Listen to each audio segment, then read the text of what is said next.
If Robert Bridges had not started publishing some of Gerard Manley Hopkins's poems after the latter's death in 1889, the world would never have heard of one of the most highly regarded and influential poets of the modern era. He was baptized an Anglican, but became a Roman Catholic while at Oxford, at a time when that often involved estrangement from one's family. He soon felt a call to become a Jesuit priest. After years of struggle, which involved him burning his poems, he was eventually inspired by reading the medieval philosopher Duns Scotus to realize that faith and poetry need not conflict. Eventually, he was so transfixed by the created world that he sketched, wrote poems, and composed music. In 1884, he became Professor of Classics at University College Dublin, but he fell out of sympathy with the growing Irish republicanism of Catholics at the time. He died of typhoid 5 years later in Dublin at the age of 44.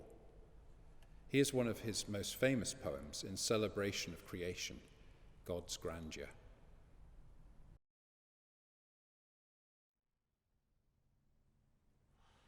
Wow.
The uniqueness of Hopkins' poetry comes partly from the way its rhythm is influenced by the Welsh language and by Old English verse such as Beowulf.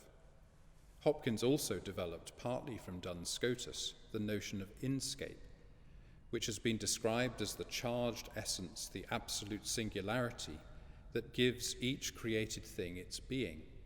In stress is both the energy that holds the inscape together and the process by which this inscape is perceived by an observer. This is what gives his nature poems such vigour. His best known and also favourite poem, The Windhover, begins with lines, "I caught this morning's minion, kingdom of daylight's Dauphin, dapple dawn-drawn falcon in his riding of the rolling level underneath him steady air and striding high there." The lines chart the course of the bird's flight and pile up the adjectives and alliteration to enhance the sense of swoop and glide. Here's a setting by Will Todd.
Pied Beauty was written in 1877 and published in 1918 with several other of Hopkins' poems by Robert Bridges.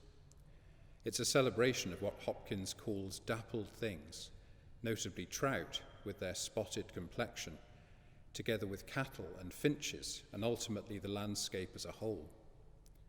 The crescendo of this endless variety and creativity in creation contrasts with the changeless creator, the very opposite of creation. Hopkins makes this poem a hymn of praise from the overflowing diversity of creation to the wondrous simplicity of God.